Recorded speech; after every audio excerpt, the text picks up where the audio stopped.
They call him the Nightingale. The Nightingale? We've been watching that on the news. I was worried about Dad, your mother. Dad, we did something. Something to make it worse. I don't understand. He didn't just kill 3 women anymore. He's killed 10.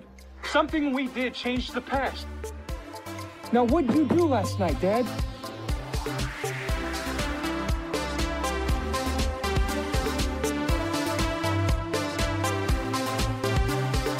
Oh boy, it's a time travel podcast. My name is Nate, and he has a license to podcast on this frequency. Oh, It's Brian Martin. that's a good one. I didn't know where you were going to go with it. It took me a minute. That one that took a was little good. while to come up with, but I liked it. One of the better ones. I agree. I agree. That was good. It's like, I thought maybe you'd go with something akin to me being in like 30 years of the past or something, and we would just be talking like, but that was way better. That was like a deeper cut. You could pretend to be 30 years in the past. Is Aurora Borealis really firing right now, or is it entirely localized in your kitchen? Man, God, we hit that early, didn't we? We did. I thought we'd make it at least 30 minutes. I'll tell you what, we can edit it. We'll edit it. When we come back to it, it'll seem like the first time we said it. But I have a feeling it's going to be prevalent. I mean, you better just, get that clip.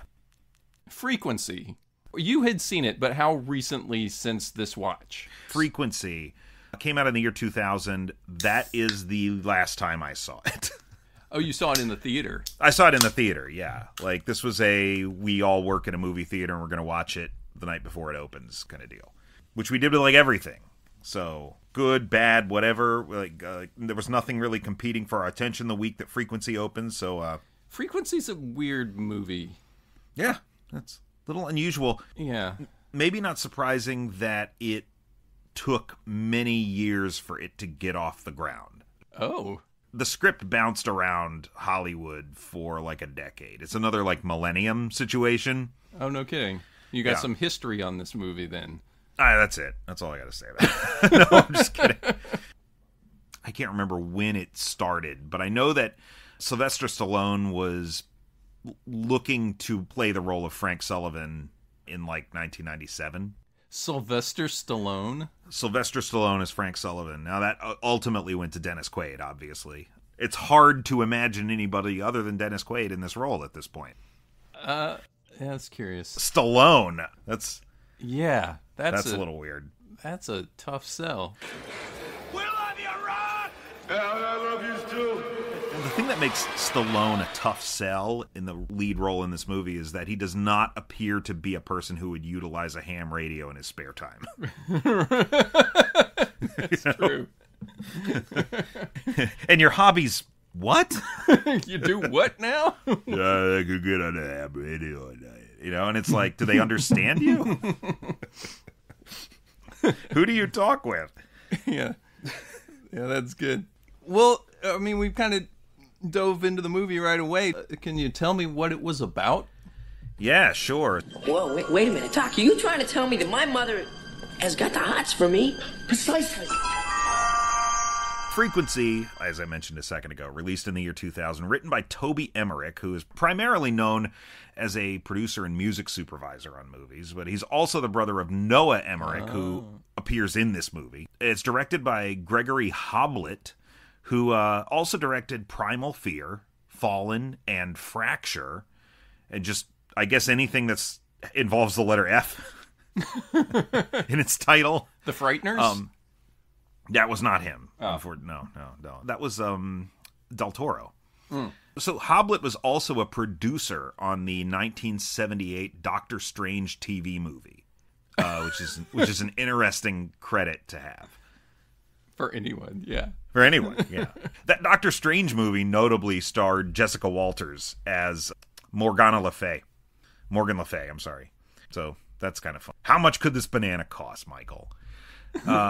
Frequency stars Dennis Quaid as Frank Sullivan, Jim Caviezel, Jesus himself, as John Sullivan, the great Andre Braugher as Satch DeLeon, Elizabeth Mitchell, whom Lost fans will remember as Juliet Burke, appears here as Julia Sullivan, with Raven Hare, which was an interesting look. I wasn't expecting for her, because she's a blonde on Lost. And the aforementioned Noah Emmerich as Gordo Hirsch. Yes, it's a man that goes by Gordo as both an adult and a child. But I mentioned Jessica Walters having appeared in that Doctor Strange movie a second ago. Yeah. An even cooler Arrested Development link in this movie. Did you catch it? Yeah, right. Michael Cera. Wow, I'm Mr. Manager. Well, manager. We would just say manager. This is Michael Cera's first appearance on screen. Yeah. in a movie. He's like 10 years old in this. That's crazy. It's really age wild. of my son. That's Yeah. fun. But he's a child. Like, he's still very much a child in this movie. And very recognizable, too. Like, instantly recognizable as son of Gordo in this movie. Right, it's up to me now. I'm Mr. Manager. Yeah, it's just like Elijah Wood in Back to the Future 2. Yeah. Like, Yeah, you're right. instantly recognizable from child actor to modern actor. Yeah. It's just something about their facial structure stuck around, you know? Yeah. I mean, his head basically didn't look different for the entire run of Arrested Development. I mean, from what it appears to be in Frequency. Or like appears his head... to be now, even. I guess he looks a little bit older now. He's in the Phoenician Scheme, the new Wes Anderson movie. The last thing I remember him from is Molly's Game. Okay, and That's a long time ago. Yeah, I guess it was a while ago now, but because he was doing something so different than he'd done. He was really good in that. I like that movie. I like Michael Cera. I think he's enjoyable. Yeah. So, this movie. Precisely. Frank Sullivan is an all-American dad. When he's not rescuing people as a veteran New York firefighter, he's spending time with his loving wife Julia and 6-year-old son Johnny. And because every man needs a hobby, gentlemen, we all need hobbies, Frank spends his evenings fiddling around with a ham radio talking to people all over the world. That idyllic life comes crashing down after Frank is killed in a warehouse fire in 1969. In the years that follow, Johnny grows from a wide-eyed youngster learning to ride his bike into a troubled cop testing the limits of the amount of alcohol his liver can process. When his friend Gordo finds Frank's old ham radio in a closet, Jim sets the relic up just to see if anyone's out there. And as it turns out, due to interference from recurring solar flares and aurora borealis, there is someone out there. His father, Frank, whom he connects with the night before that fateful warehouse fire. As both men come to realize exactly who the voice is on the other end of their respective radios, the bonds between father and son begin to bridge the 30-year gap between them, and they begin to realize that maybe certain fates can be changed. But at what cost? Okay. Yeah, it's pretty good. There's also a serial killer. Yeah, you left out the whole serial killer part. I will get to the serial killer thing. Here's but the thing. But it's not in the synopsis? I chose Frequency because it's about a father and a son, and this is our episode that precedes Father's Day, right? Okay. So I thought this would be a good Father's Day movie. A little light serial killing on the side. And a little light serial killing occurs in the film. And it's funny because there's a mention of the killer very early in the movie. Right. And then that plot doesn't really come back until after Johnny saves Frank. Right. Yeah. I guess if we're getting right into it, that is one of kind of the strange things. There's a cold open. It's a cold open, but it's hot. Because there's a fire. It's a hot open. Hot open. And yeah, no, they mention the Nightingale murders. There's this whole setup about the young kid that just joined the fire department. And like this one insular little story about saving some people from an exploding truck. And it's kind of a weird way to open the movie. I think it opens that way because we need some setup to show us that Frank is brave and he's used to these just sort of skin-of-your-teeth rescues of people. That dike's about to go and we're one spark away from losing the plot. Is there another way in? Only that manhole leads to the vault. Forget it, Sullivan. The vault door's rusted shut and they can't kill a juice. Frank, you're not gonna make it. There's not enough time. What? Mr. World Series? Not a chance. Give me my tool. show the kind of danger that he's in daily, you know, get some post-backdraft kind of sequences in there where his life is in danger, but he manages to squeak right out. You know, once you know that he dies in the warehouse fire, you're like, how bad could it have been for him to not make it out? Because this guy clearly makes it out of just about any squeeze, right? Yeah, right. He's like the Ethan Hunt of firefighters. Well, I'm not sure if listeners have heard that recording yet, Brian. Oh, okay. All right, yeah. But, yeah, just the same. As far as that opening, I really thought going in, especially knowing that it was time travel, that kid, the young kid that kind of follows him down the manhole and through that whole thing, and I thought that's going to end up being related to the time travel somehow. We don't see him in the future. But it wasn't at all. That was we don't see him in 1999 at all. Yeah, it's just... So I didn't understand what they were trying to accomplish, because it seemed like they were trying to set up this kid for some kind of presentation in the future, like where this kid ends up, or at least that relationship. Or my first thought was that that's the son, and that somehow the son had time traveled to the past and was with his dad as a firefighter. Like, so okay. You're really focused on the kid.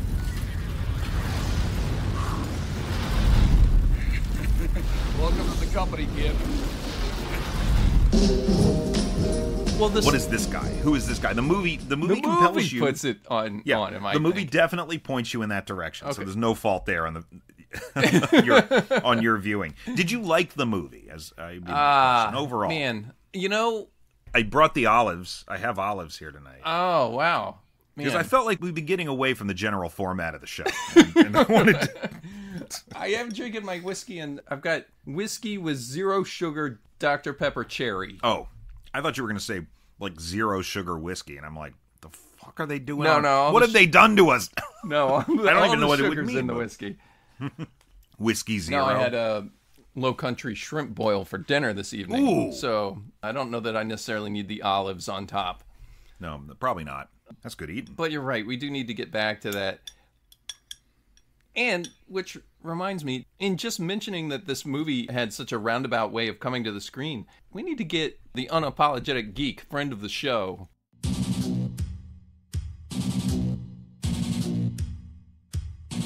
He needs to do a deep dive on that. You think that would be interesting? The history of Frequency? Yeah, like most of his videos are like, here's the story about how this got made, or what was going on while it was being made. I mean, I would be curious. Yeah. We'll see if we would be curious. Yeah. Wait, hey, but I will tell you one thing about Frequency is that I don't know how well regarded or memorable it is as like this film touchstone, but it did get a television series a few years ago. Yeah, because I watched this on Tubi. Yep. And the next option was the season 1 pilot of a television show called Frequency, which is based on the movie. It ran on the CW from 2016 to 2017. So one season. One season? Yeah. Yeah. Did you watch any of it? No. What? Nate, it's on the CW. I'm just kidding. I'm joking about that. I was neck deep in CW stuff back in 2016. I was doing follow-up shows with our local CW affiliate about The Flash and Green Arrow and stuff. Oh, that's right. You were like a guest on the... Flash Chat. We had Flash Chat, and then it ended up being Super Chat once there were too many shows. Yeah. Like, we just kind of had to talk about all of them. Are those Paprika folks? No, they weren't. No. Huh. This was my friend Jess, who worked at the CW and hosted the show. So. Okay. And she just had you on a couple of times? Yeah, I was on, 3 or 4 times, I guess? Yeah. Good stuff. Yeah. Good times. But you never finished the series. Finished watching The Flash? Yeah. No. You were a guest on an after show. Way before. I mean, I was back with season 1 and 2 and I guess it was 2 and 3 were the seasons that I was really on that show. So yeah. But that would have lined up with it was the same time Frequency was on. Okay. Also, incidentally, would have been about the same time that Riverdale premiered, which I was also watching at that time. Riverdale. So, Riverdale's just Archie, Yes. Now, all of them are sexy. Some of them were pretty sexy before. I was going to say, Betty and Veronica were always kind of sexy. Betty and Veronica always had it going on. But like here, boy, do they have it going on. I never watched it. It was just... I can't begrudge anybody who didn't watch Riverdale. I gotta be honest. Well, I mean, that's interesting then. I guess we may have to save it for a bonus feature because I'm not sure how popular the movie Frequency actually ended up being. But yeah, as far as did I actually like it, I'll tell you, I watched it once and a half. Okay. So I watched it all the way through, and then I tried to watch it again to try and have some of this sit in my brain a little better, like retain it a little better. And I think on second watch, I maybe enjoyed it more than I thought I did. There's more here happening than a first watch would lead you to believe. You know? It's kind of like it's not really a complicated plot. No. And the movie does a very good job of guiding you from one era to the other. Yeah. In a way that you can kind of visually understand. Like, you're never lost. You always know what time period you're in when you're watching it. Yeah. But there are pieces to the movie that once you know overall where this story's going, I think it makes it a little bit more, okay, now I can just sit back and watch it. Yeah. On the second viewing. Because it goes in some fair. weird directions the first time that you don't necessarily expect. Yeah. Right? The movie you watch at the beginning, that opening scene with the firefighters and everything, if you were to say, yeah, okay, this is the scene now, but in about 45 minutes, Frank's going to start stalking a killer. He's going to start hanging out in bars and stalking a killer for a good 35 minutes of the movie. Yeah. And he's going to get beat unconscious and left on a bathroom floor at one point. Like, what? You know? When he comes riding up on his Harley in a bomber jacket and a baseball cap. It kind of feels like the Rocketeer at that point. Uh-huh. I would say what's strange about this movie is there's just something off in the structure. Like, something in just the literal plot structure doesn't flow really smoothly. And I don't know that they're doing necessarily anything wrong. I'm not sure what I would do differently, really. Yeah, I get the vibe you're talking about, but at the same time, I'm like, the only reason this movie remains as compelling as it is because Frank's a firefighter, Johnny becomes a cop, and you end up with this weird murder mystery at the end where Johnny's trying to solve a murder in present day and then give Frank information to prevent the murders to begin with. Right. Right? And that's an interesting idea. Right. And that's really cool, but it's like the latter 2/3 of the movie.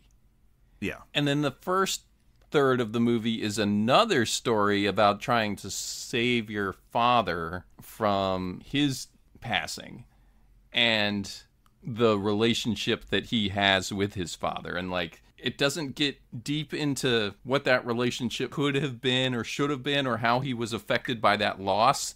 I think the only way that they really show that is apparently he can't keep a marriage together and he drinks a lot. So he drinks a lot and he did not become a firefighter. But he didn't ever want to be. Yeah. Yeah. He always wanted to be a cop. So. And he still is a cop at the end of the movie, and even he's still after a his cop. dad has survived. Yeah. Yeah. So maybe it went from being afraid of it, being a firefighter, to like, now, fuck you, Dad, I'm not going to be a firefighter, you know? Was he like afraid he just of had it? That.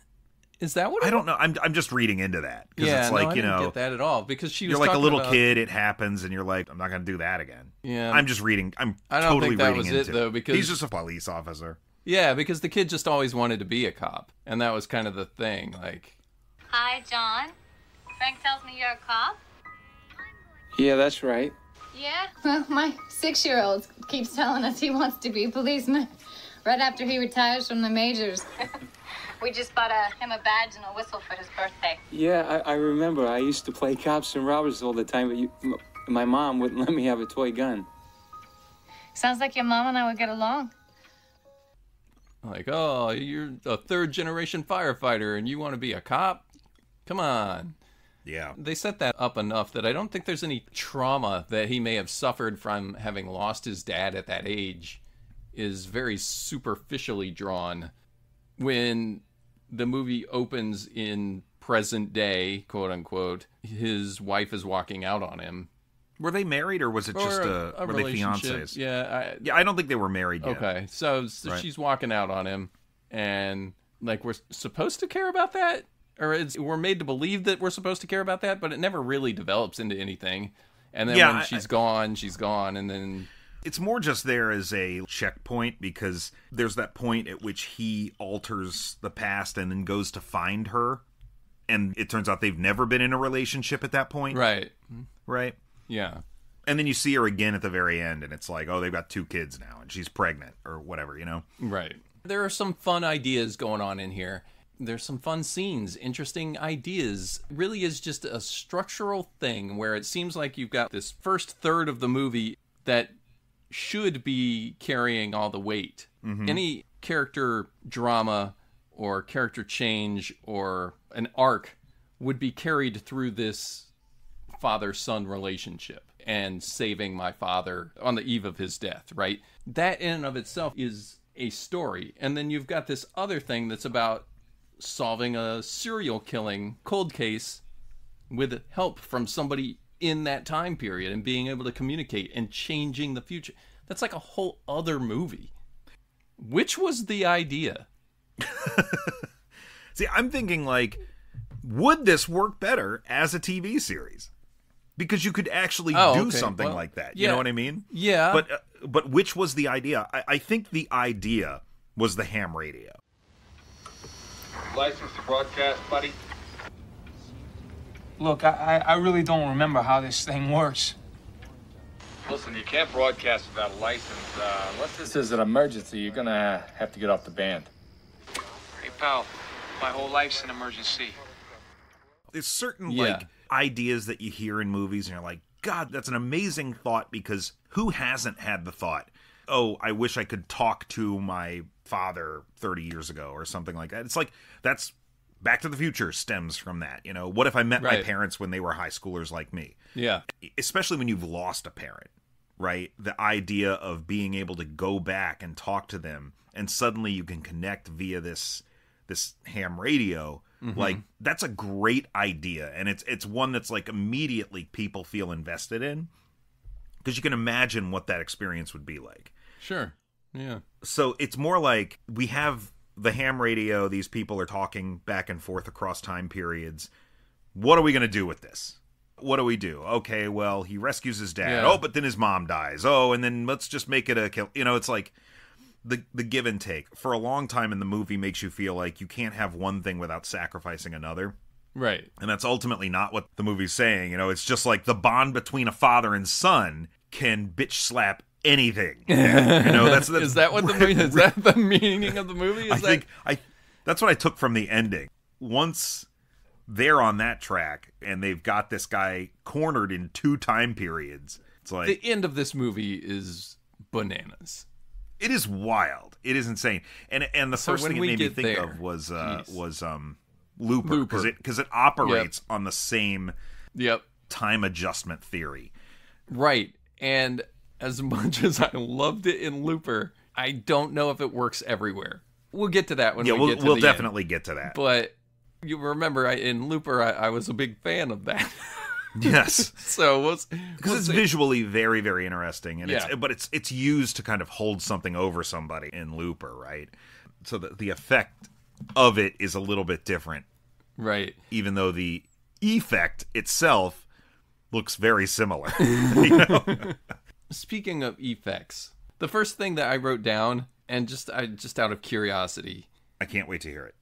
The opening credits, in this movie are incredibly distracting.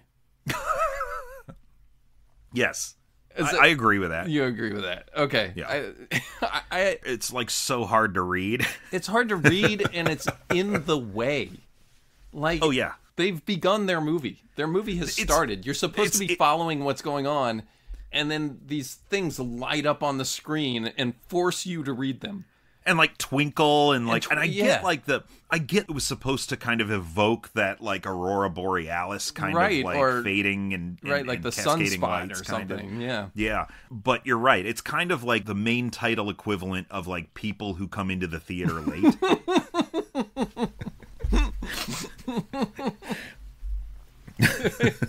Yeah, it really is. You know, I have all the admiration in the world for the second unit lighting guy, but if you've opened your movie where you're actually supposed to be following these characters' movements so that you know what's going on, awfully distracting to try and I don't remember any of those people's names, so it didn't do you any good. Yeah. It just distracted me. I feel like we've gotten to this point in cinema where prestige pictures can get away with no credits at all. Like, you don't even have to put the title of your movie on the screen until the cut from the last shot at the end of the movie into the main credits. Yeah. Like, that's what Chris Nolan does all the time. Right. Like, there's never a title card until the end of the movie. But like Frequency, even if Frequency was made today, it is not prestige enough to get away with something like that. You know, that is the prestige at all would be my question. Yeah, no, it's the province of only the finest of directors and films, only the most pretentious, perhaps, can really truly even attempt or get away with that. I wasn't going to say that, but we were in a weird era in the early 2000s too of like title design. Like, people were really going all out, and I think maybe because like Spider-Man, was it X-Men? X-Men was so fucking obnoxious. But every few hundred millennia, evolution leaps forward. Like the twisting hallways and the slamming doors and the twisting stuff, you know, it's like, oh my god, could you just dial it back a little bit? But it's like we're all so invested in this new, computers, we can use computers to do it. Well, Spider-Man 2 was what, 2002, right? Those were great. Spider-Man 1 was 2002. Spider-Man 2 was 04. Okay. Yeah. Well, those were great. The Alex Ross one? Those were Alex Ross first movie recap credits. Yeah. Wow. So good. What a great idea. That was great. But this movie is way ahead of its time in that regard. My second quick note, also near the beginning of this movie, but carries all the way throughout. Dennis Quaid's accent is a lot. It's bad. Is it bad? Really? It's bad, right? Yeah, Caviezel's not so bad. No. He's pretty good. I like Dennis Quaid in most things. I like him here, but his accent is so over the top. Yeah. Okay, good. Yeah, you're 100% right on that. Hey, I go for you and Chinese takeout over her any day. It felt cartoonishly bad to me. Like he's talking down to them? Yeah. Like he's making fun? I don't know. I know that's not his intention. I mean, it just comes off as like really bad acting. Right. And he's not a bad actor, but in this, I don't know, it's like a mockery of Queens, New York or whatever. Yeah. You know? Compare it was to it like Queens? Yeah, it was Queens. You got hard, kid. Where you from? Queens? Brooklyn. Yeah. Now compare it to Elizabeth Mitchell's accent, who plays his wife in the movie. It's thick too. It's thick. It is, but it feels a little bit like yeah, you know? It does. And I was wondering whether it's because I'm already like familiar with what Dennis Quaid is supposed to sound like. Yeah, you know. And like the other two, I wasn't. And maybe it does just come across like he's overcompensating, but because we know what he sounds like. But yeah, no, you're not wrong. It is. Maybe he's just trying to keep up with some of the better actors. Maybe. But hey, take a minute for Andre Braugher. Oh, he's great in everything. Isn't he awesome? I was talking to so somebody at work just this week about Frequency. Andre Braugher is in it. And he's like, oh, does he play a detective? Like, shut up. Yes. Yes, he does. Oh, you think you're a smart guy? You think you're real smart, don't you? Yes, he plays a detective. Detective Pimbleton. Yeah. Andre Braugher is fucking awesome in that role. And you got all of this from the guy on the radio, from your son in the future. Yeah. As nuts as that sounds, yeah. You gotta listen to me, Satch. You gotta open up your mind. Frank, and you gotta try to something- understand what Frank, I'm listen, saying. You got something going on with this girl? That's one thing. But you gotta tell me.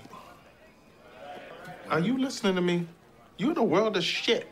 An eyewitness puts you outside the dead girl's apartment. Your prints all over the place, not to mention the goddamn driver's license. Now, Chuck is out there right now getting a search warrant for your house. What's he gonna find there, Frank? Nothing. Huh? Nothing. You gotta give me something I can believe. He just elevates he just has to walk into a room, you know? It's incredible that he's so good at Detective Pimpleton. It's just unreal. I'm a huge fan of Homicide: Life on the Street. We've talked about that a little bit on this show before, but yeah. Yeah, and it's like seeing him put on a comfortable pair of shoes. Like, yeah, he just knows that character. Just slides right into it. And the coolest part about this movie in particular is that out of all of the characters that's kind of straddle the eras, like, he's the one that you see the most. Mm-hmm. Right? Another rough night? Is that it? Yeah, that's it. Do not disrespect me, John. Disrespect yourself all you want to, but not me or anybody else here. You got that? He has a very strong presence in present day because he's now working with Johnny as an adult. But he's also around a lot in the 69. Yeah. Yeah. He's already got a shared relationship with the father, Dennis Quaid, in 69. So, yeah, they couldn't choose a better character and a better actor to have that role. I just love his no-nonsense looks when he's playing detective. Mm-hmm. He's just got this way of looking through you. He just stares right through you the way a homicide detective knows that you're full of shit. Yeah, would do. that's it. You know? Right. I'm not even going to respond to you. Yeah, like... I'm responding to you with this look. With this look, exactly. It's really incredible, and, like, he did it so wonderfully on that television series, and just to see it here again, enjoyed it quite a bit. Yeah. Believable in both eras. Yeah, and he becomes one of the, like, maybe the best, like, supporting character in the whole film, because that's automatically the most compelling thing to me, is, okay, here's a guy who was an adult back then, is just an older adult now, and we're seeing him in two different parts of his life, responding to two different people in different ways.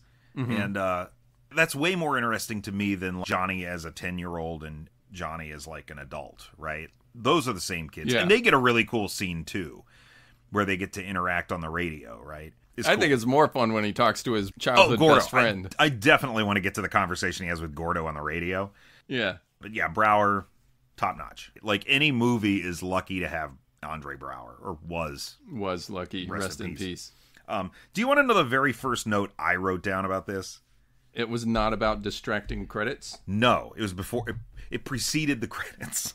It preceded the credits. So it was about Tubi then? No. It was, the first note I have is, that sun is way too close to Earth. The movie opens in space, and you kind of do this sun flyby, and you see these massive solar flares kind of arcing off of it, and then you pan around and it gives way. You can see the Earth, but you can see the Earth from the sun, and from the sun the Earth looks like huge. The size of a golf ball. Yeah. But like on your screen. And I'm like, so you're telling me that in the frequency universe... No, they're not. They're not telling you that, Brian. Yeah. As I was like, I think you guys got bigger problems. I think fire a problem, but not in the way you think it is. Yeah. I was like, that sun is just so... That's way too close. That does not support human life. It's way too close. That's all part of the same department. Oh, like, it the is. People coming up with those opening credits and that. I need a sun intro. and some opening credits. Go, guys. Yeah. All right, let's see what we got. Anyways, they leave the sun and go towards the Earth, and then the stars sort of form into lines on the highway or something. Yeah, right? yeah. It kind of seamlessly That doesn't change the fact that the Earth is just way too close to that sun. No, it's definitely very close. Pulled me out of the movie, ruined the vibe. Top to bottom. No, I'm just kidding. It's like, yeah, I really like Andre Braugher, but I just can't get past the sun. 1/2 star. That's it. Did not watch. That's going to be my Rotten Tomatoes review for this. No, I mean, if you allow yourself to get into it, you get sucked into a story, I feel like, and then that story concludes, and you have to get sucked into another one. Yes. And it's just is kind of making this whole movie feel a little misshapen. Yeah, it definitely misshapen and uneven, but what they're counting on with their audience is that just the concept alone of the father and son being able to talk across eras is enough to carry you through, regardless of how imbalanced a lot of the narrative in this movie feels. And I think largely it does, because whatever's going on, you're kind of just like, oh, what's going to happen when they talk next? Still my little chief. Right? Right? Yeah, I'm trying to be. I'm trying. Well, tell me about yourself. Tell me about your life. I mean, where do I start, you know? Mustang? I don't own a Mustang. Well, you will. And you loved it. Fire engine red. Yeah? 4 on the 70 floor. home runs. Anyway, It's a record that'll never be broken. I wouldn't be too sure. The other guy hit 66. Really? You mean like those big field radios you use in the Army? No, much smaller. Works off a satellite or something. Carry it around your pocket. Hey, what about Apollo? How did it all work out? And you get to the scene where the wife is there, and then young Johnny and young Gordo are there, and he hears all them on the other end, and it's like, on a human level, you connect with that, and like, my God, wouldn't that be wild? To just have, suddenly I'm talking to myself as a 10-year-old over this radio. Right. You know? That's the element that I think they're counting on connecting with the audience on this deep level that will carry them through this half-baked murder mystery plot in the back end of the movie. Yeah. But I think it works. I actually think they managed to pull it off pretty well. Who is this movie for? Let's get bare bones here a second. And you're the studio executive that has to decide they're going to spend money to make this thing. Who are you selling it to? Well, and I hate to do this because you should just be able to tell a story and let an audience find it. But for the sake of this exercise, because I'm not entirely sure what the story is trying to be. Like, I don't know if it wants to be a detective story. I don't know if it wants to be like Disney Family. Disney Family's really underselling it because, you know, this looks like a real movie. No, but I get what you're saying. In the way that The Rocketeer is Disney Family. This is for families. Okay. This is definitely a movie with a serial killer for families to go see. But it's like serial killer light. Like, you don't really you see one victim in person. You see a couple blurry photographs, but it's not like 7.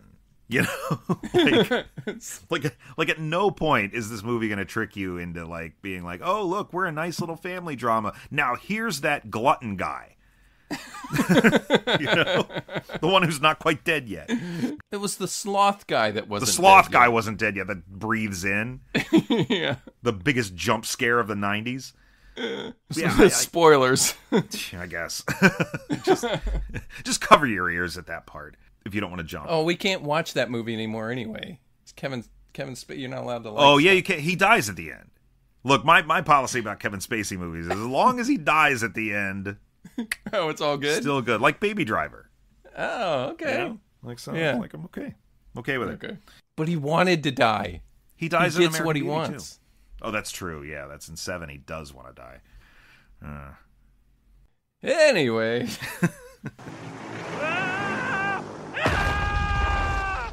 Oh, the humanity! Anyway. But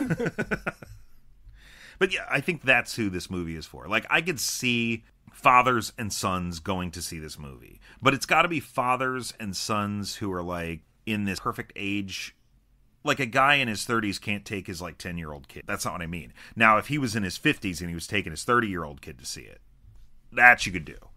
You know, that's the kind of crowd you're aiming for with this. Okay.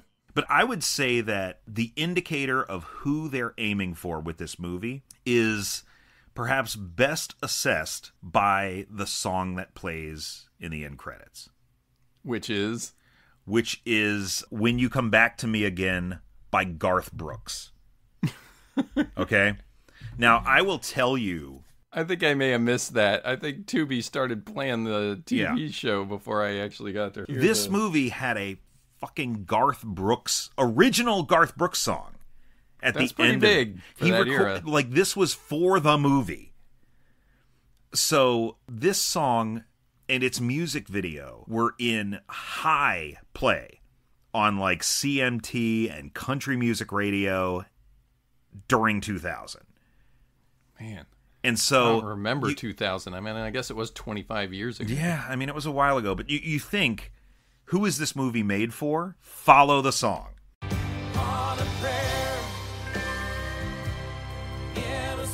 That's who this movie was made for. I really do think it was made for, like, folks that just love their family, and this is reflective of their life values, I think. This sort of, like, connection between the father and the son.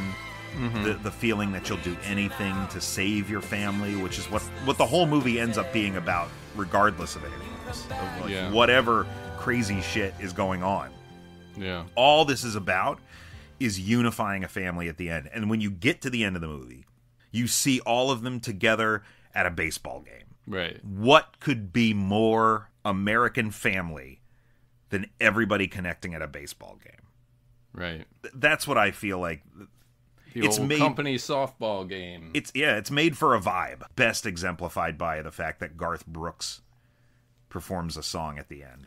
You hit the nail on the head. I mean, that's pretty clear what they're doing, and it's strange that it's emblematic of a science fiction movie / crime thriller. And the fact that the science fiction is clearly the first part of this that was developed. Yeah. It's gotta be, right? I guess. What is the movie without that? It's nothing without the father and son communicating.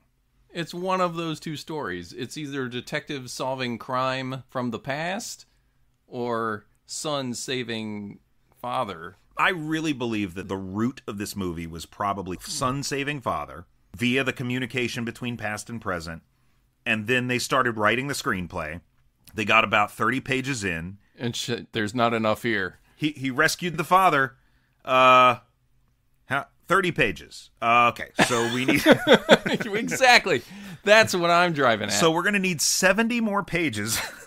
That's what it really feels like. Yes. We had an idea, and we started writing this movie, and we ran out of story, and had to string some more of this stuff together. If this movie got made today, and it had to be like 2.5 hours long, there would be another act where Gordo's dead. And we have to rescue Gordo. And then we're like, do we need to rescue Gordo? Thank you very much. That guy that plays Gordo, like the grown-up Noah version Emmerich, of Gordo, yeah. He is best friend guy. He was Truman Show. He was the best friend in the Truman Show. Yeah, but he is like the guy who plays the best friend all the time. Hey, Sully, is that you? Gordo, what are you guys doing in my house? My TV's out again. Hey, you want a brewski? Yeah. Can you believe Linda still won't let me cook in the house? You know, I melt one lousy frying pan, you know? The guy who comes in and, like, hands you a cold beer. Yeah. Hey, great to see you. Thanks for coming over. Right. What's on your mind, buddy? You know, like, that is the role he plays. And he's done it, like, at least 3 times, right? Yeah. Like, I can't remember what the other one is, but my feeling about him in this movie is he's just playing the guy from the Truman Show. Yeah. So I don't trust him. Never. No. What is his... It is. I mean, that's totally what I was feeling the whole time was, what is this guy's angle? Because that's the way he was in the Truman Show. He was I thought about that. Playing a part. It definitely occurred to me a lot, and it didn't kind of go away until the very, very end of the movie. because when Johnny's talking to Gordo as a child via the ham radio, right. he says, look, I'm going to tell you a word. I just want you to remember the word. Yeah. Yahoo. Right? It's a magic word. Yeah. And of course, we know what he's saying. We know what he's talking about. But 10-year-old Gordo is hearing it and is like, oh yeah, I guess that is a cool word. And at the end, when we see adult Gordo again, he's got that car with the one Yahoo license plate on it. Yeah. And I saw that and I was like, what if he did not invest in Yahoo? He had no idea what Johnny was talking about or what the message was, but now he's just always like, Yahoo! And that became his catchphrase, and that's why the license plate is there. Like he just gave him a catchphrase. Just completely went over his head, did not pick up on it, and then I was like, so in my headcanon, Gordo's a moron. I don't think that has to be localized to your headcanon. He doesn't come off as too sharp.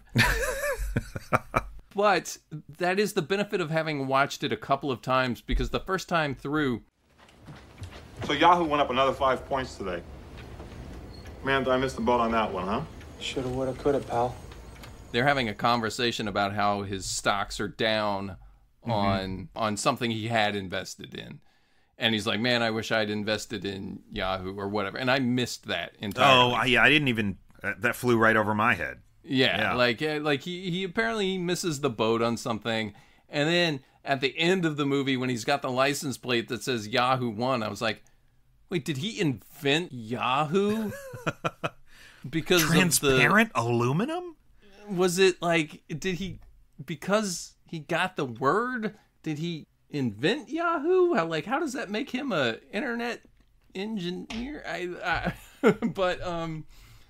But no, I guess it's just sort of like he instilled in this kid's brain the magic of the word Yahoo. Right. And kind of forced him to subconsciously. Knowing and I that guess he it plays the worked out stock market and because stuff. Yeah, he'll see that. Yeah, and, and like, apparently he... Yahoo, that's my word. Gordo? How do you know my name, mister? Listen, Gordo, my name is Santa Claus, and I'm going to give you the biggest Christmas present that you ever had. I better give you my address then. No, don't worry about it, kid. Now, this is important. Something you got to remember for a long time. Yahoo. What's that? Well, it's a magic word. It's like abracadabra, but even better. Try it out, kid. Yahoo. Yahoo. You got it, Space Cowboy. Okay, Gordo, your 2 minutes are up. Now go upstairs and write it down. Yeah, hey, that's my word. I gotta stick with it. Santa Claus told me on the ham radio when I was a kid. And that works a little better than my initial thought was that for some reason he, invented Yahoo or something. That wouldn't make any sense at all. Brian Greene is in this movie. Yeah. Made note of that. As himself. Yeah, I think we have to give our props to the makeup department in this movie too, don't you think? Yeah. Oh, yeah, I think so. Honestly. I think legitimately. Yeah. I think legitimately. We're not talking about digital effects. When I saw, I guess probably the DVD feature of Captain America, the Winter Soldier, where they made Haley Atwell, old Haley Atwell, digitally. So basically they just put a wig on her and then did all the old makeup digitally. And it's fucking incredible. Yeah, I mean, right? it looks... And that's basically just real.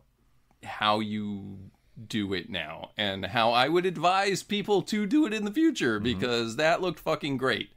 This didn't have the benefit of that. They didn't have that technology. Right, all they could do was make the sun too close to the earth.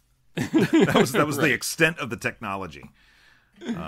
They had a makeup artist aging all of these folks 30 years, and it's not Back to the Future bad. No, it's not. It looks pretty good. Like Elizabeth Mitchell. Andre Braugher looks the same. Andre Braugher just doesn't age. Yeah, he looks the exact same. The ones that benefit the most from it, I think, are Elizabeth Mitchell's... The wife. Yeah, and Shepard's, the killer, right? The killer, yeah. That job was really good. Yeah, they did a great job of that. Definitely make him prime Vice Cop 1969. Yes. Oh, my God. You know what I mean? You see him. Oh, well, there's no question what this guy does. Circa 1969. But Yeah, I think they do a great job at that. And Brian Greene is also in both time periods. They put some makeup on him. And that was part of the opening also. We haven't gotten much past the opening of this movie, but they take the time to set up the Aurora Borealis and the effect that it might have on time travel and how the ham radio might, gives the audience an opening to use their imagination. The Aurora Borealis, to anyone who's seen it, is one of the stunning events of your lifetime. They're brighter these days. Is something going on there? Do they tie in with your field? Where do they come from? It's a stunning sight. It's really beautiful to look at. I don't think we've seen one quite this bright for maybe 30 years. But from the point of view of physics and string theory... Yeah, I think it establishes early on how this is going to work. Like, I don't question anything about it once we're rolling. The phenomenon... I'll tell you what I question. Okay. How does a ham radio work? Do you have to push the button or not? I wouldn't know. That was It can just be on in the other room. And you hear it? You hear it, and you can just yell to it, and the person receiving it can hear you without you having to push the button to talk. I do think you have to push the button to talk. They do not do that in this movie. That's true, yeah, no. Like... Dennis Quaid is getting up from his couch, putting out a cigarette in the ashtray next to the couch, and says, I'm here, hold on. Right. They literally are constantly just talking to the thing like it's openly transmitting. But it's possible. I mean, it's possible. I don't know how that works. Anybody out there with a ham radio, tell us how it works. Because it didn't seem like the button was necessary. Yeah. But as far as like the phenomenon that's happening in the two different time periods, linking those two time periods, and the fact that not just that, but that the passage of time in each period is consistent with the other period, right?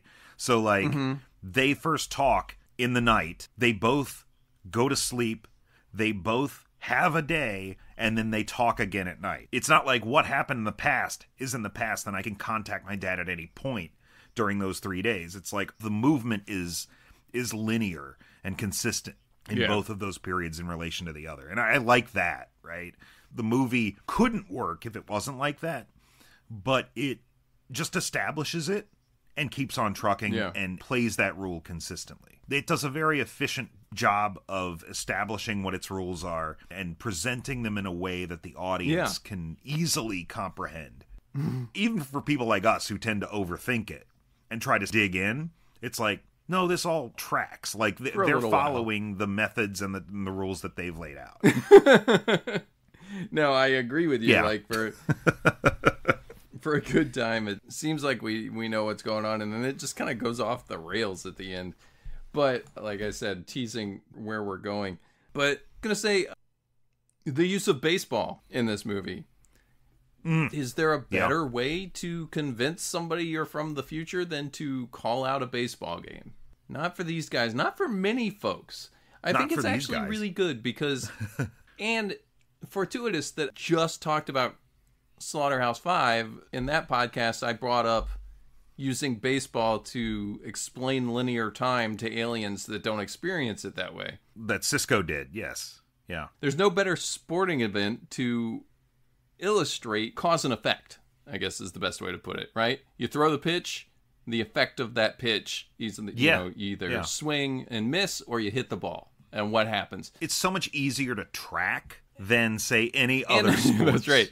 And it's a sport that's so predicated, like, for big fans on the statistics and what happened at what point in the game. Yes. And how did the game turn on this particular moment. You can narrow it down to this inning at this pitch with this many outs. And it's just very uniquely designed for that type of communication. World Series, where are they right now? What, fourth, fifth inning? Huh? Well, what if I was to tell you that in the bottom of the sixth inning, the Mets are going to be down 3-0, and Cleon Jones, he's going to come to bat. Now, he's going to get hit in the foot by a wild pitch. And it's going to leave a shoe polish mark on the ball. Now, listen, hear me out, all right? He goes to first. Clendenon comes up. He's going to hit a 2-2 pitch into the left field bleachers. This is insane, Frank. And then in the bottom of the seventh, Weiss is going to hit a solo home run. And then Jones and Swoboda, they're going to score in the eighth. The Mets, they're going to win that game 5-3. Now, you go watch that game. If it don't happen, I'm a liar. Go watch the game. Yeah. Go watch the game. It's rare that the same thing would happen more than once in multiple games back to back. It's like much less this specific series that they decide to call out where a hit batsman call is overturned because shoe polish ends up on the baseball. There's no way to predict that. Like, you couldn't be joking.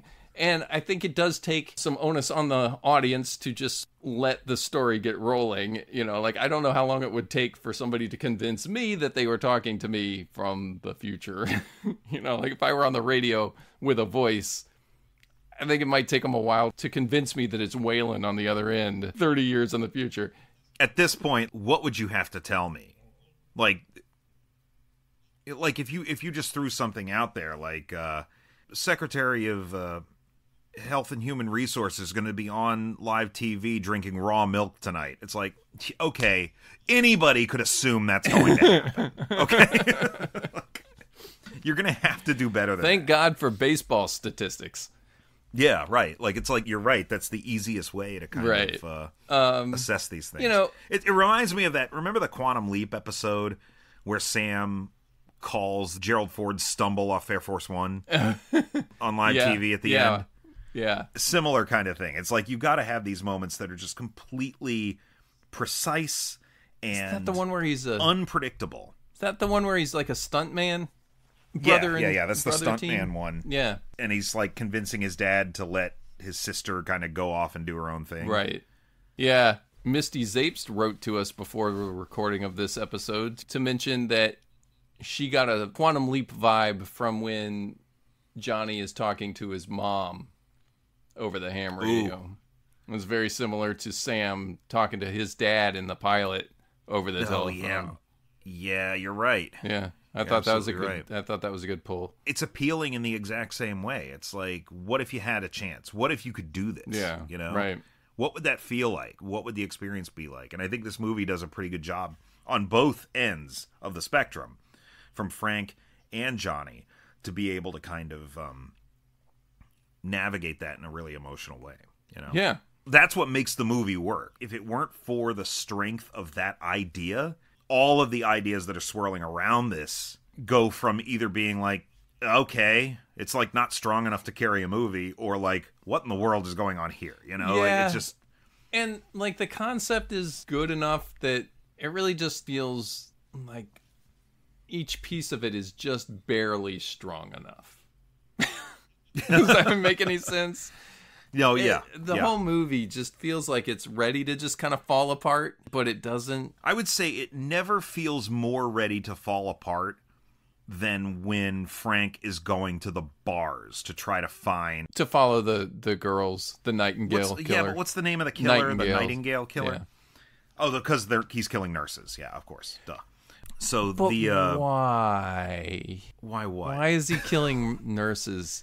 Like, see, if you're going to do a serial killer thing... I mean, that's why he's called the Nightingale Killer. I don't know what his beef is with the nurses. Right, but that's the thing. Those are the kinds of things, if you're going to do the movie that's about the serial killer, you want to know what that's all about. Yeah, and the fact that he's a cop.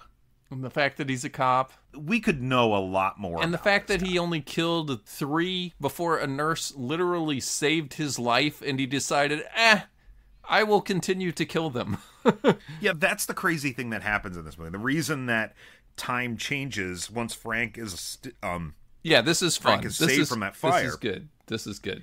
Is that and this was a clever thing, right? Like, Yeah, because of course one of the factors in changing this is that instead of not being at work that night because her husband had just died, now Julia's there at work, right?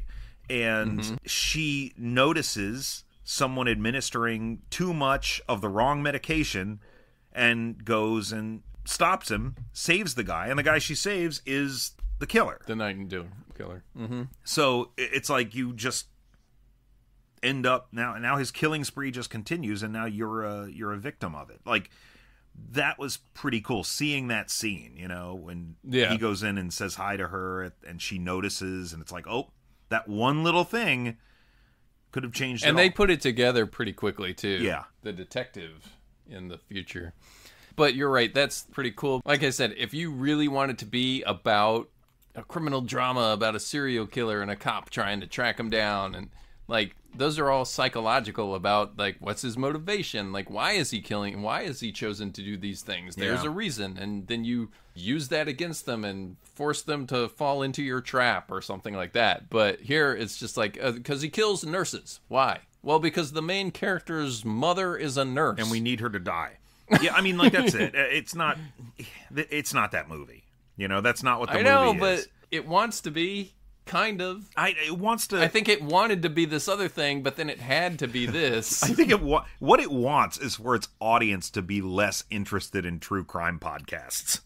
which at this point would be hard, but in 2000 maybe it was a little bit more reasonable. But I mean, crime drama has always been a thing. You know, like people love crime shows, right? In the criminal justice system, the people are represented by two separate yet equally important groups: the police who investigate crime and the district attorneys who prosecute the offenders. These are their stories. So I do believe that there might have been a portion of the audience, at least even in 2000, that saw that and were like, wow, we really didn't find out anything about that killer, but that was the most interesting thing in the movie to me. Now, it wasn't me. I'm watching it and I'm like, okay, well, I understand that this is all just incidental, and the killer in this movie is more like the tornadoes in Twister. It's like it's just a thing that's happening. We're never going to find out his motivation because this movie isn't about the killer. The movie is about the family.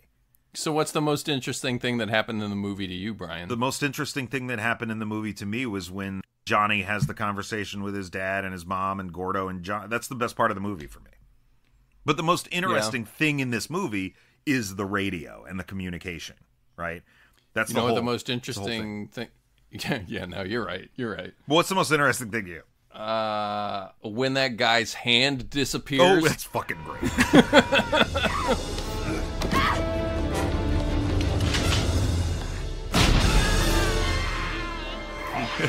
It all just like shrivels and starts to like shrink away. Yeah, it like turns into like shrunken. That's good effects too. It was. They blew the whole budget there. That's why that's why the Earth was too close to the sun at the beginning. They must have been. Man, that was the rush job. It was good. It was really good. It was good. Those were good effects. Think of like Time Cop. Yeah. Yes. And the end of Time Cop, and then in like a matter of 6 years, we made it to this. It's like that's pretty impressive that the technology advanced that much, because Time Cop, it was like, well, all we got is the screensaver, so let's just make it goop. They turn into goop. You two should be closer. Keep him away from me. Same matter can occupy some space. I'm still kicking. I must be on Broadway.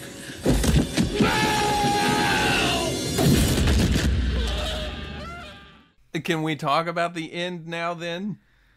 Yeah, for sure. I want to else? talk about one more thing, one more element here, where the movie is at its weirdest. I mentioned a second ago the serial killer aspect and him kind of hunting him down. Frank is perpetually like, he's put up as like a fish out of water, right? He's like, I don't know how to do this. I'm a fireman. I can't stalk people and be a detective. Your accent is as good as Dennis Quaid's is. Oh, great. But he's also 100% accurate. He's really bad at this. Yeah. Every success they have is just kind of fortunate more than anything else, you know, and he's able to kind of like, They don't have a lot of success early on. No. It falls off the rails almost immediately. The second bar. Yeah. The second bar he goes to, it just goes completely tits up. Literally, I mean, the waitress is dead and laying on her back, but he spends most of that night unconscious in a bathroom stall, right? Yeah, and I'll be honest, I did not expect him to be like dragged in for the murder. Yeah. That was pretty good. I liked that because everything they're doing, trying to get out in front of this, it's like, well, now his dad's there, and now his dad has been implicated. So you're actually making this worse every step of the way, right? Worse and worse and worse. And normally, in these types of time travel movies, you end up having to cut your losses and realize you shouldn't have done what you did the first time. Mm-hmm. And you just try to find a way to put it back the way it was to begin with. Right. But you know what? This one, they just keep meddling with it until it's right. You know what's never going back the way it was? Shepard's hand. No coming back from that. It's true, though. This bucks a trend, because you're right. Everything they do makes it worse. Conventional wisdom would be, if it's a time travel movie, you realize that you shouldn't be fucking with the timeline. There's a reason things happen the way that they do. Yes, you lose your father, but 7 women keep their lives. Right.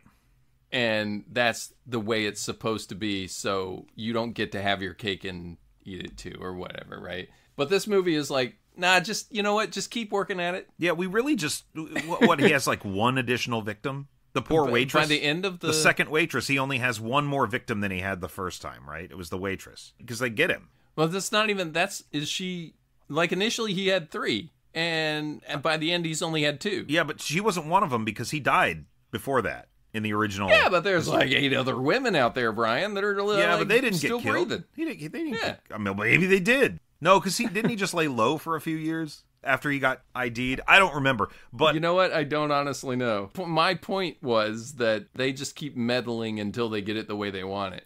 Yeah, that's true. That's true. They just keep tinkering and tinkering. And that's atypical of this type of story. Yeah, everything ends up happy at the end. Like, they get everything they want. Sort of. Like, yes, in movie sense, but in life reality sense, I can't tell whether it would be more traumatic to lose your father at his job as a fireman versus waking up to a home invasion, seeing a stranger on top of your mother in her bedroom when you're 10 years old. Yeah, I guess. That sounds almost worse to me. Yeah, I don't know. Yeah. To then have that person shot by your father and then they run out of the house. Oh, yeah. Like, how do you sleep? How will you sleep ever again? And then, like, live at that house the rest of your life. Just waiting for this dude to come back, which he does at just the right time. Yeah. I mean, I feel like that's pretty traumatic. I'm sure it was traumatic to lose your father, but, you know, at some point, your adult brain realizes that your father was a firefighter and was constantly putting his life on the line and nothing out of the ordinary happened to you. We'll never know because of the way this movie structures the timeline realignment, where Johnny is aware of the before and after. You okay, Chief? Yeah, I'm fine. You sure?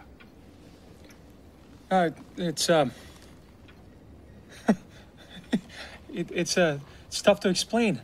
I mean, I got all these new memories, but it's like I don't know what to believe. What do you mean? Because I still remember what it was like when you died in the fire, but I'm the only one. I don't understand what you're talking about. I remember both at the same time. It's like waking up from a dream and you're not sure what's real. I remember you being here, but I also remember when you weren't. I'm sorry, John. I'm sorry. I never thought that... Well, you gotta think about that. And you gotta be more careful, because I can't lose you again. Not like that. Throughout, like, he has memories of both timelines. Everybody else seems to not. I guess it kind of depends on how close they are to that ham radio. I mean, yeah, or whether they're like... Shepard sure as hell seems to realize his hand has been blown off at that one part where it starts to shrivel and go away. Yeah, when we get to that, man, yeah, that just is nuts. So when we talk about the actual time travel. So the thing is, if young Johnny was traumatized by that experience of the home invasion, we'd never know it because we only know it through the eyes of adult Johnny, who remembers all of it anyway and can distinguish and understand what was happening and sees, okay, well, this way this happened, and this way this happened, and this way this happened, right? Yeah, the messier this gets for Johnny, I have to hope that some of those timelines he starts to forget. Yeah, you'd hope so. He's having to keep in his mind just numerous changes to his own life. And it seems as though maybe they will eventually fade. Yeah, maybe. Because he wakes up thinking one of them's a dream at one point. Oh, which that's is why right. He calls his mom up a couple of times on a number that now belongs to a deli. Yeah, you always have to have that moment where, like, you call the old number and it's not what you expect. Like the first time the huge change happens in Johnny's life, they do these flashback style images of him at his mother's funeral. And he's like hiding under a table. Yeah. When his dad comes down to look at him, and it's like he's reliving memories that he hadn't experienced before. They do that pretty effectively, and it kind of leads me to believe if, like in headcanon, I would say that eventually these things will fade and go away. Like the things that didn't actually happen now in the new adjusted timeline, he'll forget. Or the new memories will... But he'll have to remember the talks with his dad on the ham radio. I think that still happens. Yeah, which would make things really strange. Really when his sticky, dad right? shows up at the end. Yeah. And like, because we're leaving out the fact that he saves his dad's life, but then he saves his dad's life a second time by convincing him to keep from smoking. Yeah, to quit smoking. It's messy. It's a messy timeline this guy's dealing Kind of with. makes Sam Beckett seem like he couldn't quite pull it together, Like, what was his problem? His dad was just too bullish, that's all. Yeah, that's true. I don't know. A guy doing a bad accent from New York. All right. To give Sam Beckett the benefit of the doubt here, the dad is also experiencing this time travel thing. Yes. Yeah. So, he knows that he knows he's it's being happening. told the He knows truth. it's real. Yeah, he knows it's happening. Having spoken via baseball. Right. Which, now that we're talking about it, Quantum Leap, he calls his dad in the pilot. He's a baseball player. He's a baseball player, yeah. Baseball pulls it all together. I mean, hey, they have a whole kind of a montage evening where they just basically talk all night long on the ham radio. Yeah. That's kind of a cool thing. I love that. And handling it the way they handle it. It's clicked into place. They both realize who the other person is. They're both believing that the other person is that other person. And then it's just 30 years of conversations just spilling out. Yeah. Yeah. Well, it's a wonderful moment. That's wonderful. That's like, I think the vibe and the core element of this movie of the father and the son being able to reconnect via this weird time travel-y sci-fi kind of method. That's really great. Rock solid idea. Mm-hmm. I don't know if I'd call it rock solid execution. No, I think it's a little lacking there. But again, like you said, I don't know what I would have done differently with it. I get it. Like, I watched the whole thing and I'm like, okay, I understand every decision you guys made. And and the idea exceeds the execution, but it's sort of such a good idea that I think it always was going to. Like, it's really hard to pull this one off. you know? And I think what we're all here for is just the times where they're talking, on the ham radio. But that's not a movie. It could be, depending on who it is. Depending on what studio produces it. Yeah, and Dennis Quaid doing a silly accent doesn't... I think that really hampers it for me. Like, it really does. You could see this being an episode of The Twilight Zone. It was like a 23-minute episode of television. The events in the sky are kind of joining these two eras. They spend all their time on the ham radio going back and forth, and Frank's not quite sure if Johnny's telling the truth, but Johnny's like, listen, just tell me, tomorrow, don't follow your gut. When you're up in that building, go a different way. And then the phenomenon fades, the radio cuts out, and his dad walks in the room, 30 years older. That's... Like a good short film or right? something. Yeah. Like, that could work really well. I can see that. Twilight Zone is always so cautionary. Sure. It's usually like something horrible happens at the end. Well, because that's the you're thing, a because moron. the mom's dead now. We find that out. Yeah. Like, who says you can't have it all? Everyone. In the Twilight Zone. Yeah, you're right. If the guy was cursed and had to trade his mom for his dad, then that's definitely a Twilight Zone style show. If you're gonna build a time machine into a car, why not do it with some style? We've been dancing around it. I guess, should we talk about the method of time travel then? Oh, yeah. The method of time travel in this movie is the interesting part of this movie. Sure. Some movies we watch where it's just like the time travel is just a thing that happens to facilitate everything else that happens in the movie. Like Free Jack is another example where it's just like it happens once, but it's just to really achieve what we're going to be doing most of the movie, which is finding our way to the top of a building and then watching a really weird CG performance. I would give the example to more like a My Old Ass version. Because it just happens. It just happens. This is actually kind of close to My Old Ass, though, because one of the cool thing about My Old Ass was that they were communicating via text and calls. Oh, yeah. Yeah, very similar in that regard. And we thought that part was really, really cool. This, to me, is the idea of using Aurora Borealis to transmit your radio signals to the past or to the future, depending, because you're communicating on a ham radio during the Aurora Borealis. Okay. Yeah, I take it, I'm like, so that's what we're doing. Got it. Well, that's what Brian Greene is there for. Yeah.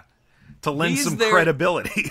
Yeah, he's there to tell you that we know everything we can possibly know about the Aurora Borealis. But we don't know everything about everything. Yeah. Almost verbatim what he says. A stunning sight. It's really beautiful to look at. I don't think we've seen one quite this bright for maybe 30 years. But from the point of view of physics and string theory, no, there's nothing really that we gain from studying the Aurora Borealis. Now, history does teach us that every time we thought we had it figured out, there was some major discovery right around the bend that required a complete dramatic change in our understanding of the laws of physics. This is a phrase people have begun to hear, string theory. Yes, that's right. Now, string theory dramatically changes our understanding of space and time. For example, it turns out that string theory requires our universe to have 10 or possibly even 11 dimensions. And the strange thing is, some physicists are even pursuing the idea that there might be more than one time dimension. So in addition to time as we know it, psychological time which seems to organize events in the universe around us.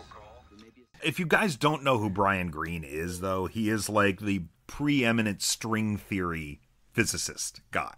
Right. Right? Like, if there's a guy who's going to talk to you about the possibilities of time travel and the passage of time, this is the guy to do it. So, like, it's kind of amazing. And parallel dimensions and different choices. He's the one that allows you to believe that different choices can lead to different results. Right. Yeah. It's kind of amazing that they got him for this. I mean, like, the same thing. This movie seems like right up his alley. It's like a movie made for an audience of one. And that audience is Brian Greene. Why, does he like the Amazing Mets or something? Maybe. Yeah, okay, maybe not. I don't know how interested he is in baseball. This is a very baseball-heavy movie. It really is. For short of our conversation. It's you kind of have to like or know baseball. To follow it? To follow it a little bit. It's like people going to see, like, Thunderbolts, and it's their first MCU movie. It's like you kind of need to have seen all the other movies. Well, in Frequency's case, you kind of need to have watched 30 years of baseball. At least the 1969 World Series. Sure, Yeah. I think what's kind of neat about this, one, like you said, he's talking about string theory, and it gives the audience an opening to the different dimensions that could lead to different outcomes and timelines and stuff like that. And they just kind of plant that little seed for you at the beginning. Yeah. And that's great. I like it when a movie can make me go, ooh. And this movie had a moment like that, and it's when he starts to burn the desk. Yeah. And the desk burns in the future. Yes. Hey, who the hell are you? Bitch! What's going on? Nothing's going on.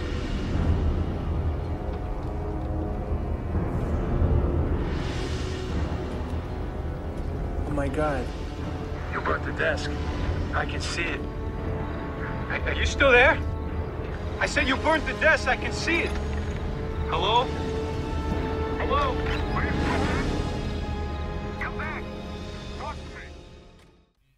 That, to me, was super cool. Yeah. A super cool moment. And you build on that by, not only is that kind of a neat moment, but the father learns that that's something that he was able to get his son's attention with, so he then learns to write into the desk. Yes. Yeah, like that. I mean, all of that is really, really cool.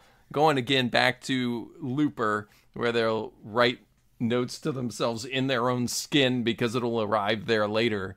Right. That is firing on all cylinders for me. And one of the things that I noticed on a second watch that I missed the first go round, the dad has to get up and go sing Take Me Out to the Ball Game, put his kid to bed, right? Yeah. And he trips over the dog on his way up there, and he falls into the door. Yeah. And I was like, why do you do that? Why did they even have this dog? You know? Stupid dog. But do you know why they do that? No. Why? Well, I'm glad that you don't. I don't think I caught it. Makes me feel like an idiot, because when he trips over the dog on his way up the stairs, is he cracks the window in that door. Oh, right. And then the crack window appears. cracks, and the crack stays. Yes. And for 30 years, they don't repair the cracked window. That's right. That's absolutely right. That's important later. Yeah. And that happens before they burn the desk, I Yes, think. that's the first one. Because the camera lingers on that cracked window at the end of the scene. But the moment where Frank hides the wallet. Yeah. And they start to figure out how they can use this stuff to their advantage. And then Johnny goes and immediately retrieves it from the spot where it had been hidden. You know, that moment, as cool as it is, and I love stuff like that, but the moment it reminded me of is, you know, in Bill and Ted's Excellent Adventure, when they're like, they need the keys. They're like, oh, we'll just go get him in the future and leave him over there. All right. And they go find him behind the bush. Remember the trash cans. Yeah. That always reminds me of that. Yeah, you're not wrong. Sir, don't worry. In the future, we will get some money, and then we will go back in time and pay for this an hour ago. Remember? The weird thing about it, though, is that it works from one angle where it looks ridiculous from another. And what I mean by that is, with him just waiting, and his dad, puts the wallet in the hiding spot for 30 years, and then you open the hiding spot, and there it is, that, really cool. Oh, I love it. Yeah. Watching the room, literally reanimate itself around the changes in the timeline, or seeing the busted up ham radio repairing itself in the future because it's being repaired in the past, not as cool. Right. It looks silly. It's like stop motion animation of the ham radio repairing itself. The ham radio repair. Why would it do that? Is especially silly. Yes. Yeah. It's almost like magic. It's all just pieces and parts just swirling around and stuff. So, that's essentially what's happening with the wallet, but because it's behind some kind of hidden door and we don't see it, I think just witnessing it makes it feel silly and weird. But as with most time travel things, they've laid out their rules and they follow them for a while. But by the end of this, they've got 2 concurrently running timelines that are seemingly independent of each other. It just goes off the walls, right? Yeah. I mean, there's no reason that this guy would invade that home in both timelines. Yeah. And the things that they're doing in the past shouldn't have any bearing on the future because he's not changing them from the future. You know what I mean? So yeah. So once they get to the point where Dennis Quaid thinks that he's killed the bad guy, and he's on the radio with his son, and he's saying, I killed him. Everything's hunky-dory. From that point forward, and, we didn't actually kill this guy, and now he's a home invasion, and he's attacking his wife, and all of that stuff. Nothing Johnny does in the future has any bearing on changing the past. Yeah.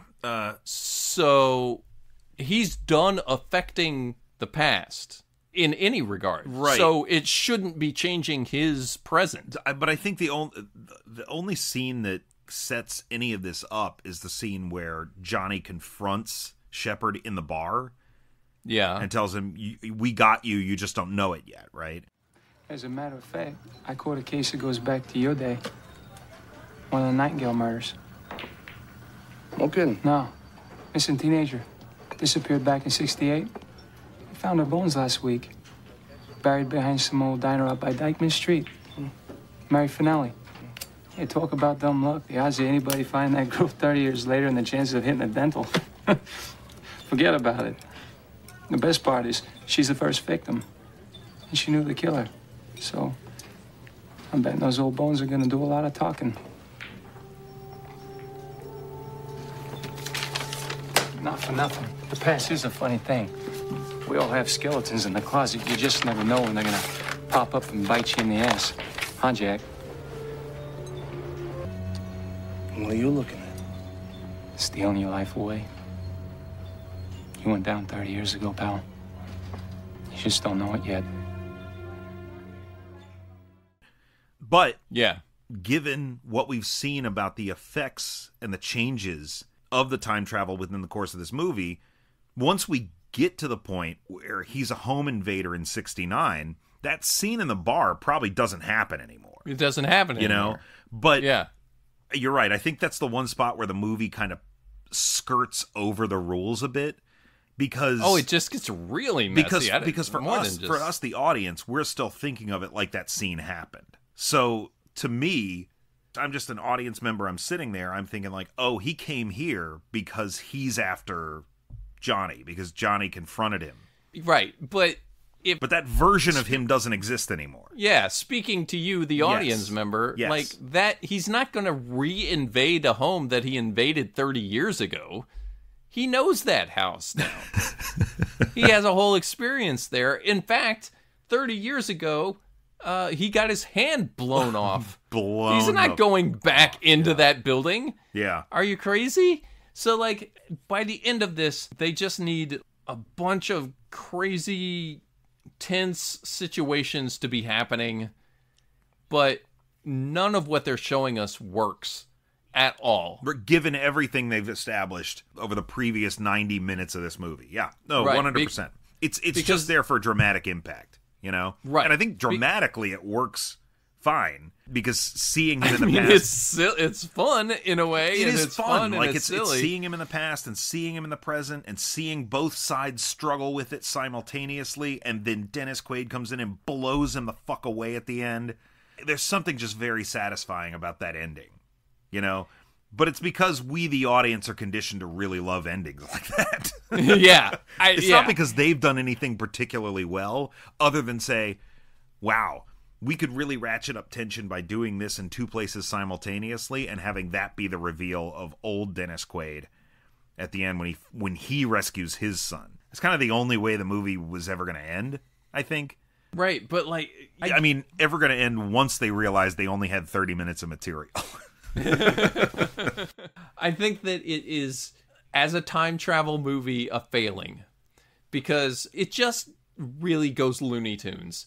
You cannot have your entire room being completely reanimated. Like, lamps and furniture are changing. Everything around you is changing based on something that's happening in the past. Right? But again, he's the only one that really seems consciously aware of it. And I think we're just seeing... Well, the killer is there too now. Yeah, that's the weird part. When the killer's there, that is weird. Right? Yeah. Because we know that Johnny is recognizing the changes as they happen. Right. But the killer, it becomes obvious that he is too, especially when his hand is blown off. Yes, because none of those things should have happened. Right.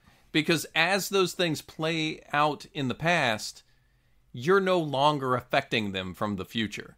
If you're preoccupied with wrestling this murderer or for whatever reason, he's not changing the past anymore. Yeah. So it shouldn't be changing his present. And however that all played out with the initial home invasion should be what happened. And the way that it played out left the killer without a hand. Yeah. Right? Right. So, like, he's not going to walk... He's looking at it like, what the hell's happening to my hand? It's like, it's always been like that. It's always been like that. Yeah. So for him to be shot and killed again in the present, that means that the killer had to invade that home 30 years ago, have the family stay in that home, And then the parents move out, but the son stays in the house. I guess that happens sometimes. Which is a little weird. They want to downsize, and he's like a bum. You know, and they're like, we'll move out into this other house, which is already a little weird. And then for him to like reinvade the home 30 years later, none of that is working. I agree.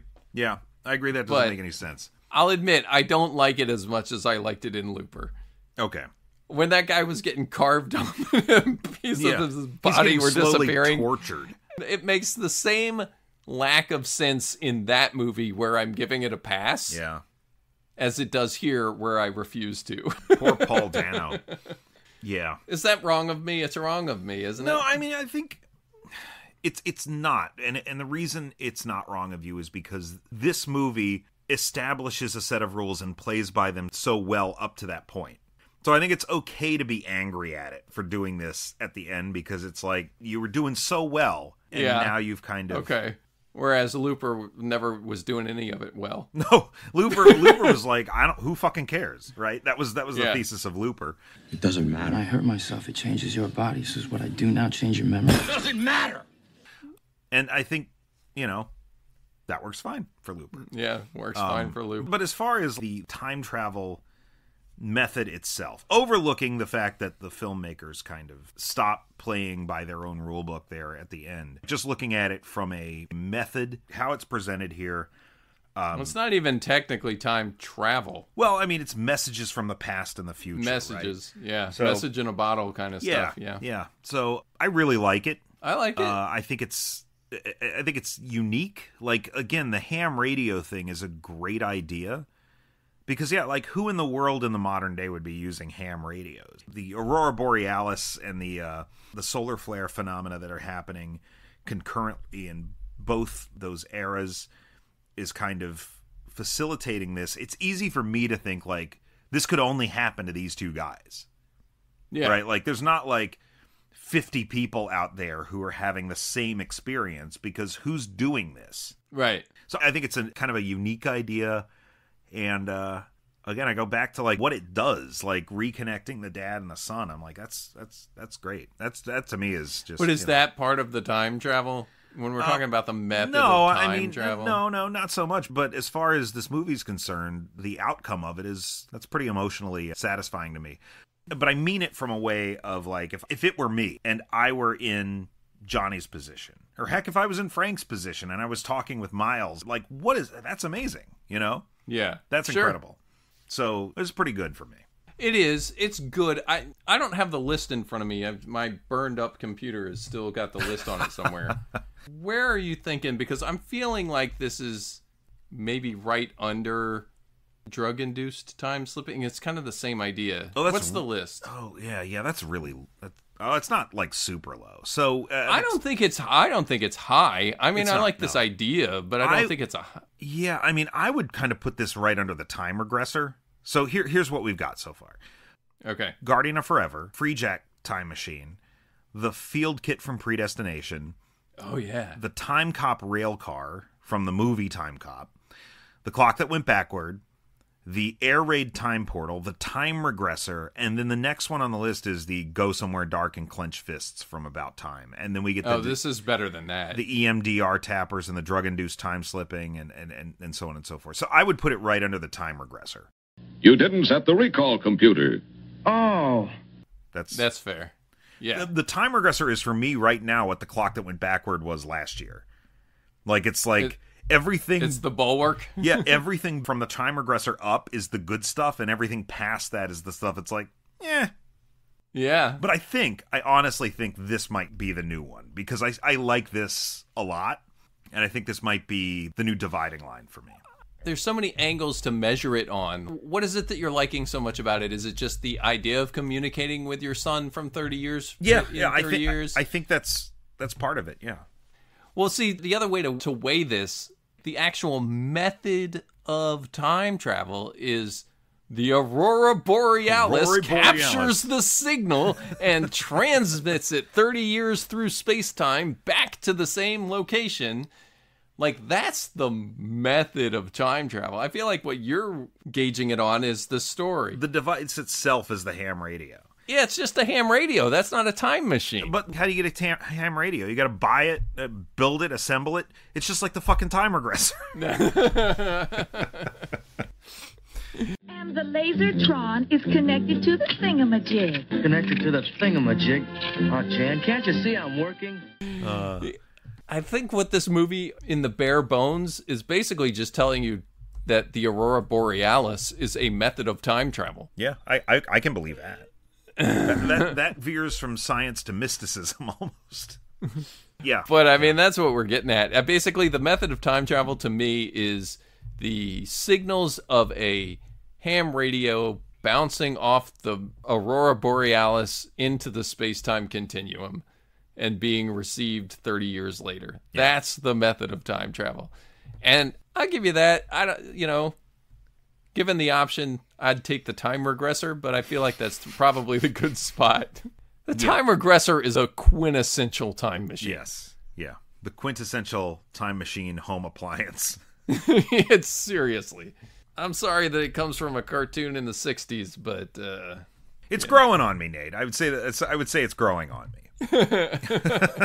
I mean, you just have to be honest with yourself. It's everything you want out of a time machine. What was the Viking's name that he fights? Anytime you say Taco. Yeah. Tarko the Terrible. Mm-hmm. Anyway. I don't know if I need that, is what I'm saying. What if the frequency ham radio put you in touch with Tarko the Terrible? It would be way down on the list. Good one. What's up next, Brian? Well, it's summertime, and as such, I thought that we would check in with one of Summertime's guaranteed hit makers, and I mean that because he directed Jurassic World and Jurassic World Dominion, and that is Colin Trevorrow, screenwriter, director, the guy behind the original version of Episode 9. Oh, right? Yeah. Until he was booted from the project. Yeah. Mm-hmm. Anyway, we're going to look at one of his early movies, if not his very first one. I think it might have been his very first one. Yeah. Safety Not Guaranteed. Have you seen this before? This is the first I'm hearing of it, actually. A debut film from a fairly, no, I can't even say prolific director. He made he was Jurassic World. On the way. Yeah, he was on the way for a while. What's Colin Trevorrow's deal? He did Jurassic World, and he wrote Jurassic World Fallen Kingdom, and I think he wrote and directed Dominion. But he was on the hook to do Star Wars 9. Yeah, after... Gosh, no. Why did he lose that job? It was because he was taking in a creative direction they didn't want to go in. So they just fired him. It wasn't Yeah, it was just like, this is like a creative differences thing. Oh, I thought it was like a Josh Trank thing where they were like, oh, yeah, you apparently suck. We can't use you. No, man. Like, I mean, the Jurassic World made fucking bank, you know? Jurassic World's a pretty good movie. Yeah, the first one was pretty good. I enjoy it, yeah. So we're also going to be revisiting another familiar face in Safety Not Guaranteed because Aubrey Plaza is one of the main characters in this movie. It's a cool little movie about a guy who may or may not be crazy. I think you'll dig it. Okay. I look forward to it. Smaller scale movie, but unique, interesting, and fun. More than anything, fun. So we pulled on the heartstrings this week. Next week, it's going to be a little bit more... I guess we did. We didn't. Frequency does. Does it? Garth Brooks does. Garth Brooks. Look, you can't listen to that Garth Brooks song at the end and not feel something, damn it. So next time, we're going to be watching Safety Not Guaranteed. Hope you'll all come back for that. As always, make sure you subscribe to this podcast so you never miss an episode. Subscribe on your preferred podcast app. Hey, leave reviews if you are able to. And some podcast apps even allow you to like leave comments. You can leave comments on the podcast episode post itself, or you can write to us at ohboyqlpod@gmail.com. If you really have a hankering to engage with us beyond that, we are on some social medias. I am at Captain Byrne, CaptnBern on Blue Sky, and I'm Brian.Lee.Martin on Instagram and Threads. And I am at Action Nate on both Blue Sky and Threads. And we'll look forward to engaging with you there as well. Make sure that you have a license to reach out to us on those signals. Oh, though. Yeah. You got to check on that first. Yeah. Well, that's all we got for this one, guys. Until next time, I'm Brian. And I'm Nate. And we'll see you in the future.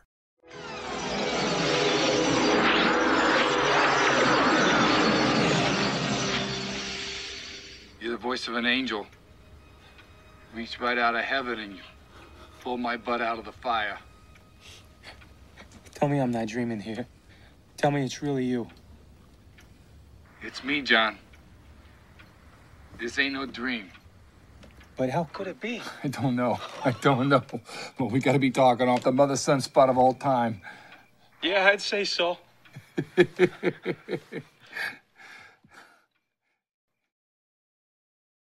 Aurora Borealis. At this time of year, at this time of day, in this part of the country, localized entirely within your kitchen. Yes. That's it? No. Seymour! The house is on fire! No, Mother, it's just the Northern Lights. Well, Seymour, you are an odd fellow, but I must say, you steam a good ham.